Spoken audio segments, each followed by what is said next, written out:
Shortage of air. Consequently, above, below, and around the Nautilus there were impenetrable frozen walls. We were the Ice Bank's prisoners. The Canadian banged a table with his fearsome fist. Conseil kept still. I stared at the captain. His face had resumed its usual emotionlessness. He crossed his arms. He pondered. The Nautilus did not stir. The captain then broke into speech. "Gentlemen," he said, in a calm voice, "there are two ways of dying under the conditions in which we are placed." This inexplicable individual acted like a mathematics professor working out a problem for his pupils. "The first way," he went on, "is death by crushing. The second is death by asphyxiation. I don't mention the possibility of death by starvation because the Nautilus's provisions will certainly last longer than we will. Therefore, let's concentrate on our chances of being crushed or asphyxiated." "As for asphyxiation, Captain," I replied, "that isn't a cause for alarm because the air tanks are full." "True," Captain Nemo went on, "but they'll supply air for only 2 days. Now then, we've been buried beneath the waters for 36 hours, and the Nautilus's heavy atmosphere already needs renewing. In another 48 hours our reserve air will be used up. Well then, Captain, let's free ourselves within 48 hours. "We'll try to at least, by cutting through one of these walls surrounding us." "Which one?" I asked. "Borings will tell us that. I'm going to ground the Nautilus on the lower shelf. Then my men will put on their diving suits and attack the thinnest of these ice walls." "Can the panels in the lounge be left open?" "Without ill effect. We're no longer in motion." Captain Nemo went out. Hissing sounds soon told me that water was being admitted into the ballast tanks. The Nautilus slowly settled and rested on the icy bottom at a depth of 350 meters, the depth at which the lower shelf of ice lay submerged. "My friends," I said, "we are in a serious predicament, but I'm counting on your courage and energy." "Sir," the Canadian replied, "this is no time to bore you with my complaints. I'm ready to do anything I can for the common good." "Excellent, Ned," I said, extending my hand to the Canadian. "I might add," he went on, "that I'm as handy with a pick as a harpoon. If I can be helpful to the captain, he can use me any way he wants." "He won't turn down your assistance. Come along, Ned." I led the Canadian to the room where the Nautilus's men were putting on their diving suits. I informed the captain of Ned's proposition, which was promptly accepted. The Canadian got into his underwater costume and was ready as soon as his fellow workers. Each of them carried on his back a Rouquayrol device that the air tanks had supplied with a generous allowance of fresh oxygen, a considerable but necessary drain on the Nautilus's reserves. As for the Ruhmkorff lamps, they were unnecessary in the midst of these brilliant waters, saturated with our electric rays. After Ned was dressed, I re-entered the lounge, whose windows had been uncovered. Stationed next to Conseil, I examined the strata surrounding and supporting the Nautilus. Some moments later we saw a dozen crewmen set foot on the shelf of ice, among them Ned Land, easily recognized by his tall figure. Captain Nemo was with them. Before digging into the ice, the captain had to obtain borings, to ensure working in the best direction. Long bores were driven into the side walls, but after 15 meters, the instruments were still impeded by the thickness of those walls. It was futile to attack the ceilings, since that surface was the ice bank itself, more than 400 meters high. Captain Nemo then bored into the lower surface. There we were separated from the sea by a 10-meter barrier. That's how thick the iceberg was. From this point on, it was an issue of cutting out a piece equal in surface area to the Nautilus's waterline. This meant detaching about 6,500 cubic meters, to dig a hole through which the ship could descend below this tract of ice. Work began immediately and was carried on with tireless tenacity. Instead of digging all around the Nautilus, which would have entailed even greater difficulties, Captain Nemo had an immense trench outlined on the ice 8 meters from our port quarter. Then his men simultaneously staked it off at several points around its circumference. Soon their picks were vigorously attacking this compact matter, and huge chunks were loosened from its mass. These chunks weighed less than the water, and by an unusual effect of specific gravity, each chunk took wing, as it were, to the roof of the tunnel, which thickened above by as much as it was diminished below. But this hardly mattered so long as the lower surface kept growing thinner. After 2 hours of energetic work, Ned Land re-entered, exhausted. He and his companions were replaced by new workmen, including Conseil and me. The Nautilus's chief officer supervised us. The water struck me as unusually cold, but I warmed up promptly while wielding my pick. My movements were quite free, although they were executed under a pressure of 30 atmospheres. After 2 hours of work, re-entering to snatch some food and rest, I found a noticeable difference between the clean, elastic fluid supplied me by the Roquayrol device and the Nautilus's atmosphere, which was already charged with carbon dioxide. The air hadn't been renewed in 48 hours, and its life-giving qualities were considerably weakened.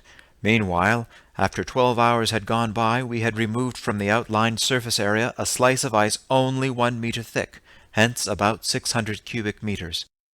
Assuming the same work would be accomplished every 12 hours, it would still take 5 nights and 4 days to see the undertaking through to completion.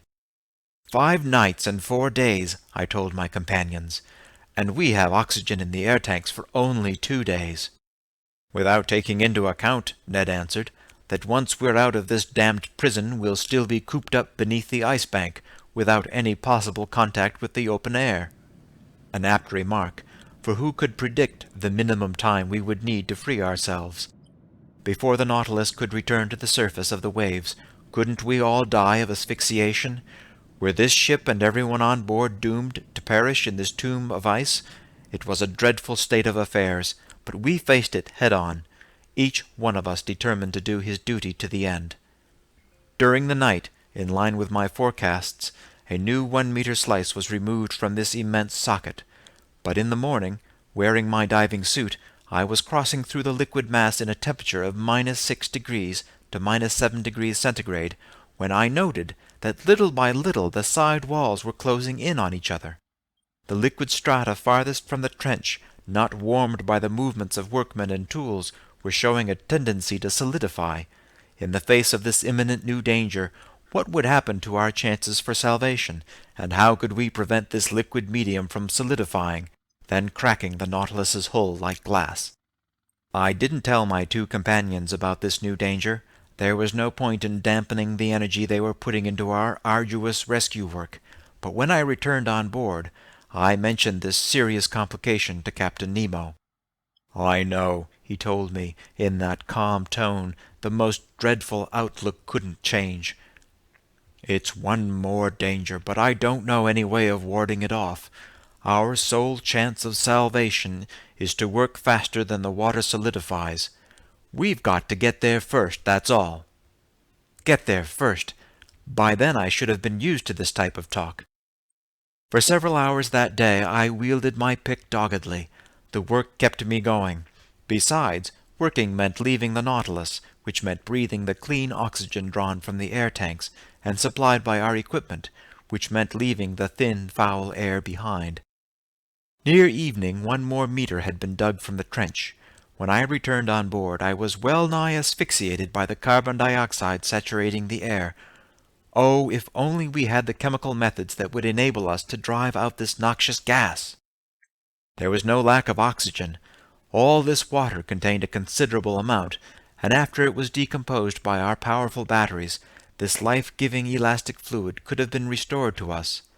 I had thought it all out, but to no avail, because the carbon dioxide produced by our breathing permeated every part of the ship. To absorb it, we would need to fill containers with potassium hydroxide and shake them continually. But this substance was missing on board, and nothing else could replace it. That evening Captain Nemo was forced to open the spigots of his air tanks and shoot a few spouts of fresh oxygen through the Nautilus's interior. Without this precaution, we wouldn't have awakened the following morning. The next day, March 26, I returned to my miner's trade, working to remove the 5th meter. The ice banks, side walls, and underbelly had visibly thickened. Obviously, they would come together before the Nautilus could break free. For an instant I was gripped by despair. My pick nearly slipped from my hands. What was the point of this digging if I was to die smothered and crushed by this water turning to stone, a torture undreamed of by even the wildest savages? I felt like I was lying in the jaws of a fearsome monster, jaws irresistibly closing.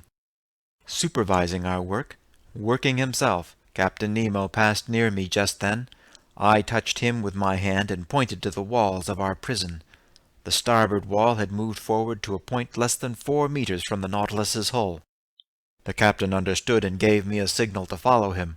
We returned on board. My diving suit removed, I went with him to the lounge.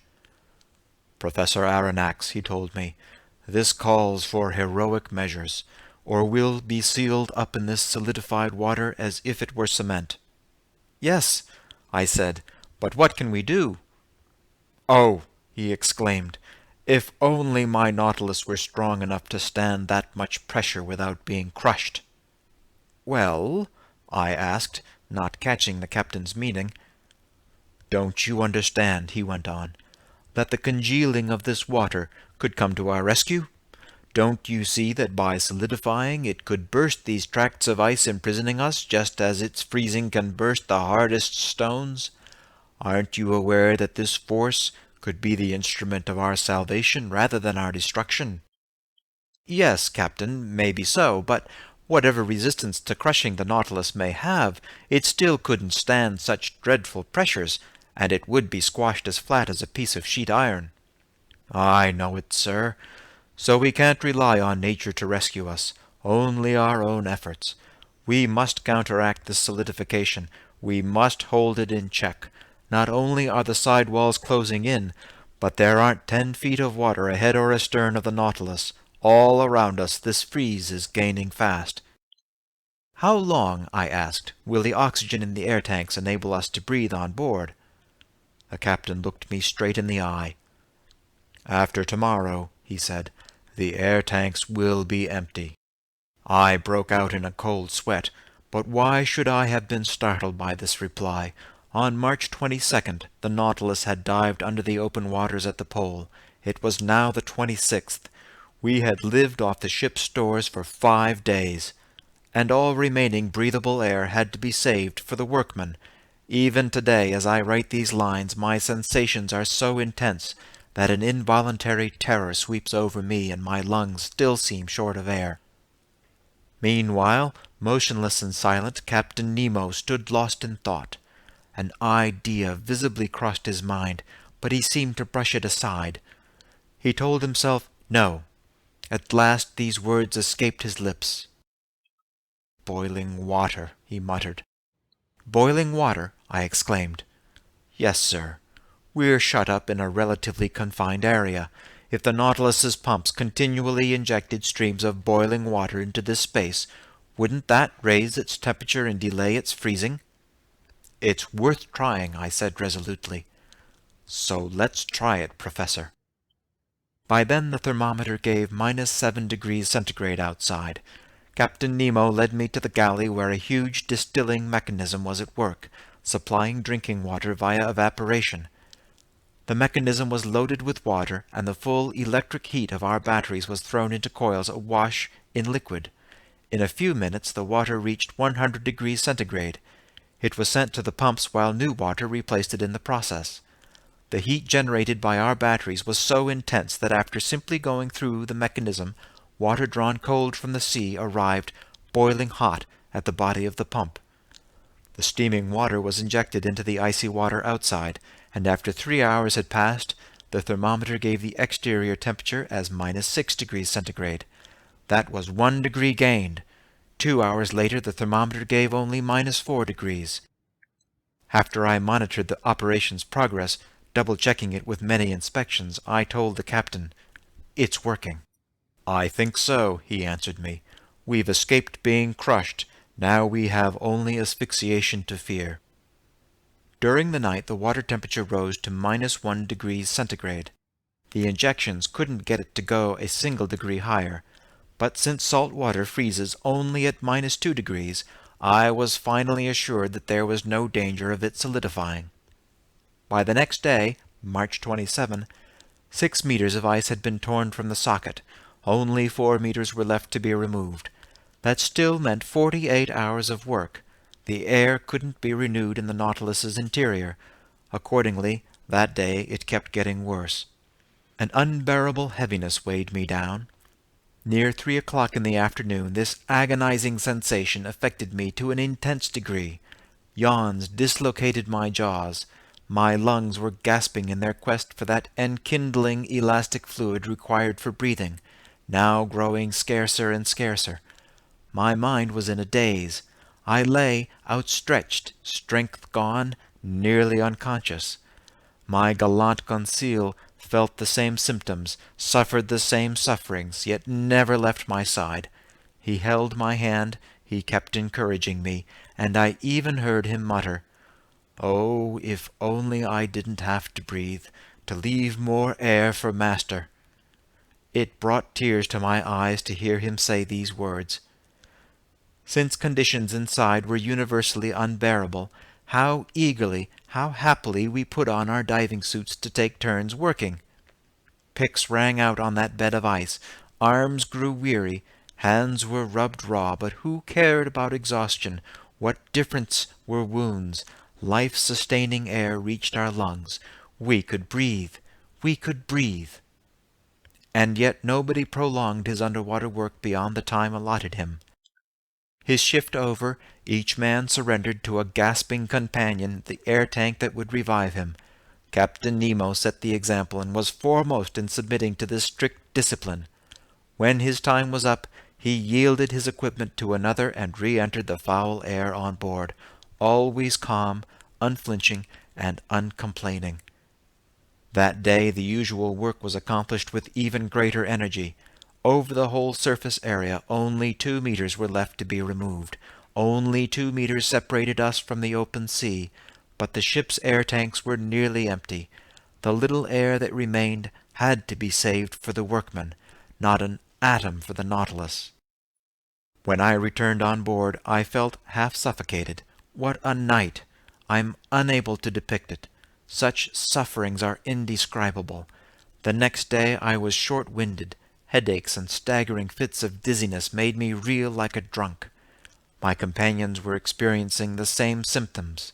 Some crewmen were at their last gasp. That day, the 6th of our imprisonment, Captain Nemo concluded that Pix and Maddox were too slow to deal with the ice layer still separating us from open water, and he decided to crush this layer. The man had kept his energy and composure. He had subdued physical pain with moral strength. He could still think, plan, and act. At his orders, the craft was eased off. In other words, it was raised from its icy bed by a change in its specific gravity.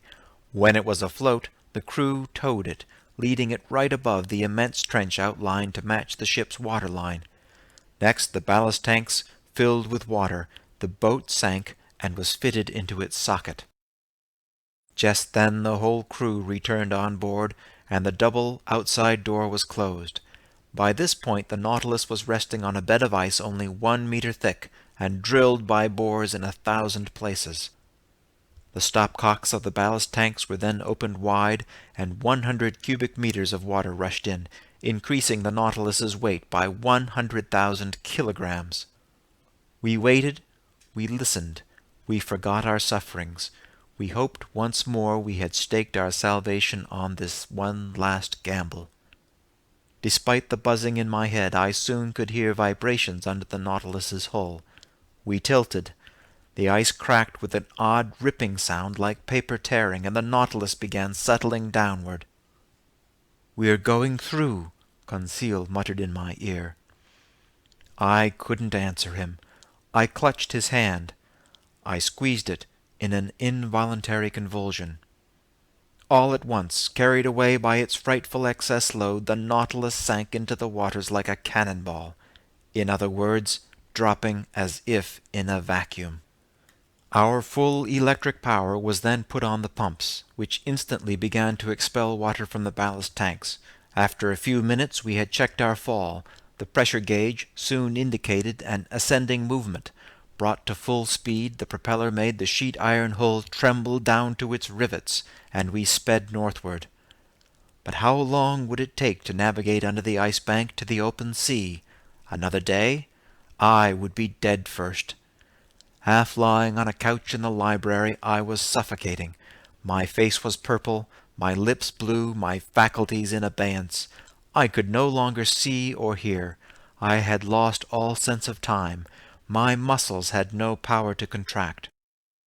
I am unable to estimate the hours that passed in this way, but I was aware that my death throes had begun. I realized that I was about to die. Suddenly I regained consciousness. A few whiffs of air had entered my lungs. Had we risen to the surface of the waves? Had we cleared the ice bank? No. Ned and Conseil, my two gallant friends, were sacrificing themselves to save me. A few atoms of air were still left in the depths of one recoil device. Instead of breathing it themselves, they had saved it for me, and while they were suffocating, they poured life into me drop by drop. I tried to push the device away. They held my hands, and for a few moments I could breathe luxuriously. My eyes flew toward the clock. It was 11 in the morning. It had to be March 28. The Nautilus was traveling at the frightful speed of 40 miles per hour. It was writhing in the waters. Where was Captain Nemo? Had he perished? Had his companions died with him? Just then the pressure gauge indicated that we were no more than 20 feet from the surface. Separating us from the open air was a mere tract of ice. Could we break through it? Perhaps. In any event, the Nautilus was going to try. In fact, I could feel it assuming an oblique position, lowering its stern and raising its spur. The admission of additional water was enough to shift its balance. Then, driven by its powerful propeller, it attacked this ice field from below like a fearsome battering ram. It split the barrier little by little, backing up, then putting on full speed against the punctured tract of ice, and finally, carried away by its supreme momentum, it lunged through and onto this frozen surface, crushing the ice beneath its weight. The hatches were opened, or torn off if you prefer, and waves of clean air were admitted into every part of the Nautilus. End of chapter